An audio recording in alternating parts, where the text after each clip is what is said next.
suportar a dor de um golpe como esse. Priscila Vieira Belfort, irmã do lutador Vitor Belfort, está desaparecida desde as 10 horas da manhã da última sexta-feira. É possível aprender a perder? Parentes começam a espalhar hoje pelo Rio cartazes gigantes com a foto da irmã do lutador Vitor Belfort. No dia 9 de janeiro de 2004, a irmã Priscila saiu para trabalhar no centro do Rio e desapareceu. Estamos aqui desesperados, pedindo, pelo amor de Deus, que as pessoas possam ter solidariedade e falar onde ela foi vista, né? Aos 26 anos, Vitor não teve escolha. 3 semanas depois do desaparecimento, ele teve que lutar, cumprir o contrato, disputar o cinturão dos meio pesados do UFC. Vamos lá com o início de luta. Antes de falar do fim dessa luta, é preciso voltar no tempo. Pode falar que ele é quase um super-herói mesmo. Ter superpoderes era o sonho de Vitor Belfort desde pequeno. Para a mãe, Dona Jovita, ele era um super bebê. Já nasceu grande, né? Aquelas roupinhas que foram da Priscila, bonitinhas, bordadinhas, nunca abotoou no pescoço dele. Ele sempre teve pescoço largo. O gigante era temido e não era nada justo. Briga em pracinha e tudo, ele ganhava de todo mundo. Puxava brinquedo pra lá, pra cá. Ele saía sempre o vencedor. Quando eu vi uma criança chorando, já sabia que... Falei, pronto, o Vitor tirou o brinquedo do outro.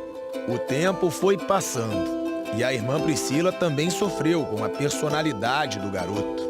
E você lembra do que você gostava de fazer? Ali com 6 anos, 7? Eu gostava de vencer, viciado em vencer, não podia perder. Desde pequeno? A brincadeira é, o jogo não termina enquanto eu não ganhar, Priscila. E a Priscila falou, nossa, você é competidor demais, hein? O garoto competitivo encontrou no esporte uma forma de matar a sede de vitórias. No judô, a força de gigante começou a ganhar disciplina. Judô, ginástica olímpica, que ele fez também um tempo. Eu acho que isso deu uma flexibilidade no corpo muito boa. Aos 7 anos veio o primeiro título, num esporte surpreendente. Acabou sendo campeão brasileiro de bicicross, entendeu? E aí eu via que ele tinha aquele ímpeto de campeão. Ele buscava sempre o pódio, né? Aos 11, Vitor encontrou o futebol. E um ídolo, defendeu o Nova Geração, time de garotos que na época era comandado por Zico. O tamanho continuou fazendo a diferença a favor dele. O problema do Vitor é que ele já, na idade que jogava com meus filhos, de 13 anos, ele já era o dobro de todo mundo. Um dos ex-companheiros dele no futebol ficou famoso. Virou ídolo no Flamengo. Defendeu a seleção brasileira em 2 Copas do Mundo. E foi banco do Vitor Belfort. Né, Juan? Verdade. A gente jogou junto no início de carreira, né? No meu início, ali no Nova Geração, time do Zico. Eu ficava no banco pra ele. Eu lembro que o Zico ficava desesperado, né? Pedindo pra ele ter calma, porque ele chegava forte, né? Às vezes ele chegava muito, aí eu falava, Vitor, calma, que nós estamos ganhando, o pessoal já quer que eu tire você e tal. Os pais do lado de fora ficavam reclamando, né? Comigo não tinha brincadeira, eu quero ganhar de 5-0, 6-0, 7-0. Ah, não vamos deixar ele fazer um gol, não vamos deixar ninguém fazer gol. É claro que Vitor não deu certo no futebol. Ele precisava de um esporte onde só houvesse espaço para um vencedor. Essa luta, eu acho que ela mexe com o interior da pessoa. A luta, ela te desafia a superar os seus limites. É você e o outro atleta com a maior integridade possível, os dois preparados, lutando por um objetivo, pela vitória. O menino de 12 anos via na luta, no jiu-jitsu, uma forma de se livrar de traumas e frustrações. Tudo que eu tinha para botar para fora, eu colocava ali dentro e era maravilhoso. Era um momento mágico, era o meu momento ali de todos os bullying que eu sofria na escola, era todas as frustrações de ver os meus pais separados, brigando, eu colocava pra fora. Bullying na escola? Era horrível, era muito ruim, eu era gago também, eu sofri gagueira, então as pessoas ficavam gá, e eu ficava nervoso, né? Porque às vezes eu não saía. O primeiro mestre no jiu-jitsu foi Francisco Toco. Ele é diferenciado mesmo, cara, tinha um negocinho a mais aí do que o resto da galera. A principal qualidade do Vitor, cara, acho que é a determinação, cara. É muito determinado. Quando ele foca, quando ele quer alguma coisa, fiquei enjoado. Pouco depois, ele começou a treinar com um dos grandes nomes da história do jiu-jitsu brasileiro, Carlson Gracie. E a força de vontade impressionou de novo. Carlson ficava, cara, como é que você pode? É muita vontade. Chega, descansa, não quero mais. Então você acha que a sua vontade foi muito mais determinante que o seu talento? Com certeza. A vontade era sempre muito mais determinante que o talento. A vontade de vencer que começou na infância levou Vitor aos Estados Unidos. Aos 18 anos, o garoto que sempre foi o maior de todos passou a ser o pequenino. Na primeira luta de Vale Tudo, como o MMA era chamado na época, encontrou um gigante. Um cara que ninguém queria lutar, ele tinha cegado, que não tinha regra, era uma loucura. Não tinha regra, ele tinha cegado um cara no UFC, porque valia tudo. E eu escutava os burburinhos. E o Carlson falou que vale tudo mesmo, porque o cara falou que só lutaria com o Vitor se valesse tudo. Dedo no olho, tudo, tudo, tudo. Aí eu falava, gente, eu não posso deixar meu filho fazer essa luta. Eu me lembro que ele era muito grande, né? Eu abracei ele pra cima, um carrapato em cima de um cavalo, né? Derrubei ele, joelho na barriga e metralhei os golpes. Aquela luta pode falar que foi Davi e Golias. Na Bíblia, o gigante Golias, que usava uma lança, foi derrotado pelo pequeno Davi com apenas uma pedra. Ali, naquele momento, o homem que havia sido Golias na infância e na adolescência, o maior da turma, o cara que resolvia tudo na força, decidiu se tornar Davi.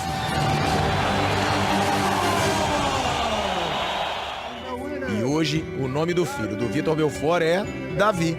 Tá tatuado no braço. Os golpes avassaladores deram a credibilidade de que Vitor precisava. Com só 19 anos, chegou ao UFC de número 12. Nem havia ainda uma divisão clara por categorias. Só os pesos leve e pesado. As regras eram poucas. Uma senhora que estava no evento não se conformou com o garoto diante de adversários enormes. Falou, o que você está fazendo aqui, né? Você era para estar em casa, você tem a idade do meu filho, você não pode estar competindo nessa competição, ela queria me tirar. O Vitor seguiu em frente. E naquele dia 7 de fevereiro de 1997, ele conquistou um recorde que permanece até hoje. É o lutador mais jovem a conquistar o cinturão do UFC em toda a história. Eram 2 lutas na mesma noite, né? Era um momento difícil, porque eu ganhei de uma maneira devastadora, né? E tirar aquela adrenalina da vitória, não poder celebrar a vitória, né? E aí depois, exausto, você ainda tinha outra luta? Só gigante, né?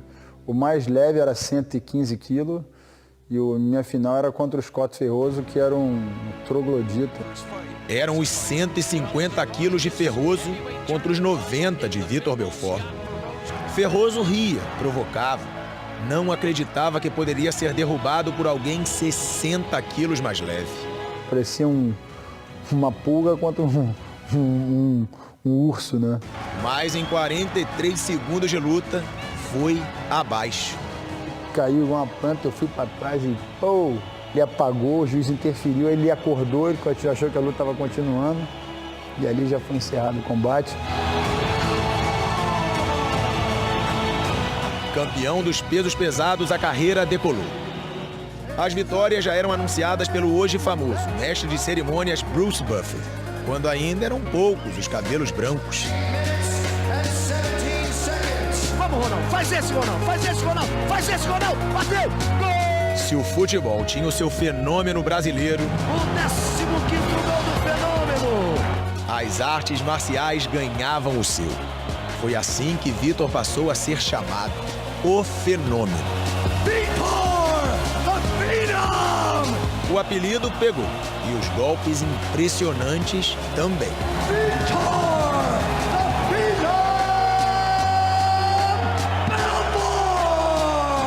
Mas Vitor também sofreu duros golpes. O maior deles, como já mostramos, foi fora do MMA. A irmã Priscila desapareceu há 11 anos. Peguei meu carro, comecei em morro, vamos embora, vamos atrás dela, vamos achar ela. Eu tinha certeza que eu ia conseguir encontrar ela, não, vamos atrás dela, vamos perguntar. E eu me lembro que aquela noite eu fiquei 3 dias praticamente virado, indo num lugar, perguntando dela, você viu minha irmã, você viu alguém viu? E era coisa de maluco. Eu deixei ela lá na esquina da Avenida Passos com Presidente Vargas, foi a última vez que eu a vi. O desaparecimento é um enterro diário. Eu acho que é pior que a morte. Que a morte você morre, você enterra, é como se você estivesse solucionando. As pessoas começavam a ligar e diz que denúncia. E 1 ano passa, e 2 anos passa, e 3 anos passa. E a pior coisa do mundo é aquele pingo, aquela gota batendo na pedra, no seu coração todo dia, a esperança. Só quem vive é que sabe mesmo o que é isso. As pessoas podem supor. E quando teve aquele nos Estados Unidos que um homem estava no cativeiro com 3 mulheres. 3 mulheres sequestradas, presas por correntes numa mesma casa durante 10 anos. O mundo inteiro conheceu essa história terrível esta semana e ficou se perguntando, como foi que ninguém percebeu? Eu vi a mãe falando que ela mesma achava que a filha estava morta. Que ela tinha recebido outro nascimento da filha, né? Quando viu que a filha estava viva. Então eu posso também ter essa história assim para mim. Então a gente vai procurar sempre, né? Você é sempre muito racional e até forte, fechado. E foi só falar da Priscila que você se emocionou um pouco. Né? Para pensar. Meu sofrimento é muito pequeno perto de pessoas hoje que estão passando sofrimento em, sei lá, na África. Quantas mães estão enterrando seus filhos? Que competição é essa? O meu sofrimento é maior. Que orgulho que as pessoas têm que falar assim, não, meu sofrimento é maior. Não, o meu sofrimento é maior. Eu aprendi que o sofrimento é a receita mais poderosa para fazer você se tornar forte. É no sofrimento que a gente cresce. Mas naquela época, Vitor ficou sim enfraquecido. Nem a possibilidade de conquistar o cinturão em outra categoria, a dos meio pesados, parecia importar. O olhar, geralmente cheio de vontade, ficou sem brilho. Naquele momento, nem o título tão esperado fazia sentido. O único desejo estava escrito na camisa. O abatimento dele era uma coisa assim de doer o coração de qualquer pessoa, né? Mas com 18 segundos de combate, um soco de raspão feriu seriamente o olho do americano Randy Couture. O médico interrompeu o combate. Acabou a luta! Acabou a luta! Vitor tinha um pequeno momento de alegria diante de tanta tristeza. Pela segunda vez em uma categoria diferente, era o campeão. O cinturão é brasileiro, é de Vitor Belfort! Mas em vez da alegria, o choro. E o beijo na camisa com a foto da irmã. Mesmo com o cinturão, Vitor parecia entregue. Nesse momento, a mulher dele foi fundamental. Eu vi o Vitor afundando mesmo, e com razão, né? Porque a irmã dele estava desaparecida. E eu vi a carreira dele afundando, eu vi ele como pessoa afundando. Foi quando eu falei para ele, eu falei, Vi, todo dia que chove eu penso na Priscila. Todo dia. Todo dia, eu não sei se ela tá passando frio, eu não sei se ela tá agasalhada, eu não sei se ela tá pegando chuva. Todo dia que tem frio eu penso nela. Mas a gente tem que lidar com isso, a gente vai ter que saber lidar com isso, a gente tem que administrar.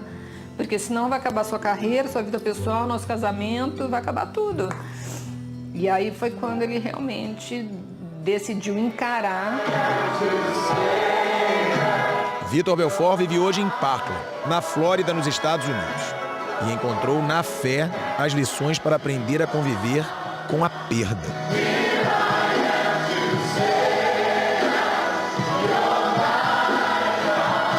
Foi um processo doloroso, mas um processo libertador. Porque a gente só tem condição de ser perdoado quando a gente perdoa. Mas você perdoa? Perdoou. Hoje eu poderia estar de frente com os homens que fizeram um ato violento à minha mãe, numa boa, falar assim, ó, você está entregue na mão de Cristo. Agora é óbvio que eu quero justiça, né? Vitor conseguiu alcançar novamente a felicidade. Em casa construiu uma família com 3 filhos. O Davi, de 9 anos, a Vitória, de 7 e a Kiara, de 5. É um paizão, daqueles de fazer tudo pelos filhos e pela mulher Joana. Qualquer empecilho, qualquer obstáculo, qualquer dificuldade, um segura o outro, um ajuda o outro. É o olho de tigre, né, que eu falo. É aquele olho, aquela vontade. Aí você olha, você penetra o olhar na pessoa. Quando você quer uma coisa, a pessoa sente aquele impacto, né? É quando ele está com o olho de tigre, é difícil ganhar dele. Vitor prefere outra definição. Eu tenho dois animais que eu gosto muito, né? São dois opostos, é o cordeiro e o leão. Aqui eu sou o cordeiro. Dentro do octagon eu sou o leão. Lá é um reinado, lá é um lugar só um para levantar o braço. O leão ruge novamente. Quer ser o rei da selva, o rei do octógono. Quer erguer a bandeira do Brasil de novo com o cinturão do UFC. E já parece imaginar mais uma vez o mundo em seus braços.